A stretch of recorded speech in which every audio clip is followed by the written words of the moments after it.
Hey, what's up, my friends? I make predictions for world events that might seem full in the news around the world. Really feel like global conflict and war is going to be a big event that could unfold, and it just being a major theme in 2026. Of course, when you're watching the news, you're probably not too surprised by that, because I make predictions for world events. So let's kind of unpack what I've been picking up on, what's my intuitive radar, and to share it with you guys. A few different geographical locations from East Asia to the Middle East, and of course, Russia, Ukraine. The Russia-Ukraine conflict is the foremost kind of just on my mind, again, on my intuitive radar.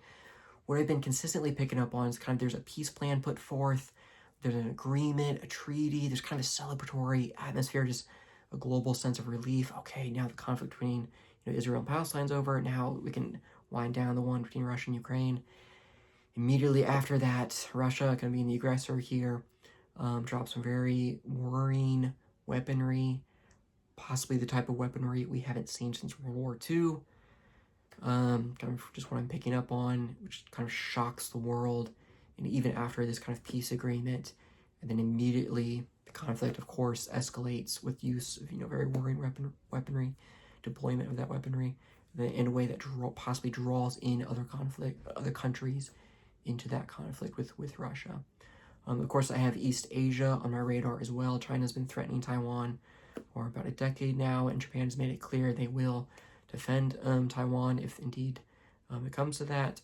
And of course, North Korea is a big kind of keeping everyone in East Asia kind of on their toes for quite a while now. We could really see that situation ignite and see a significant level of conflict in East Asia. I also just recently picked up possibly a resurgence of conflict in the Middle East. Of course, Iran is very unstable, basically going through a revolution now, possibly a revolution. Also thought I was picking up on I know no one wants to hear this, I don't really put this out there, but possibly an uptick in conflict between Palestine and Israel yet again. Hopefully nothing to the degree that we've seen. Clarity for that one is not as high. That's very fresh, really recent. But East Asia and Russia, Ukraine are foremost in my mind, where I think we could see a large increase in conflict, even frankly, a new wave of warfare there. And the one, again, foremost on my intuitive radar is Russia and Ukraine, and Russia using very worrying weaponry. I'll just, again, that we haven't seen since World War II. I'll put it at that. One possible use of that could come from a submarine, possibly a nuclear-powered submarine. It's kind of just been a consistent download I've picked up on the last few months. Some type of naval or submarine warfare being one variable in that.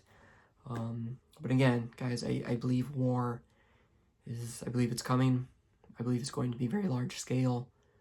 And I believe it's going to be a major theme in 2026, possibly the tail end of 2026. I'm not quite sure on that, the timeline specifically. But it's quite clear. It's a higher, probably the two highest clarity kind of downloads predictions I have are natural disaster in Okinawa, Japan, and a major uptick in global conflict and even war. So if indeed we see natural disaster in Okinawa, that's kind of letting you guys know, okay, if I'm tapping into something real there, then be praying for the world. Be praying. So all I have for this one, my friends. If I get any more updates, of course, be sure to do an update video. Please keep Ukraine in your prayers. Please keep Europe, all of Europe, in your prayers, my friends. Be praying for our friends and our allies in Europe in 2026, and in East Asia and just around the world. Praying for an end to these endless conflicts and wars. But as always, thank my friends for listening. Be safe, my friends, and I'll see you in the next video.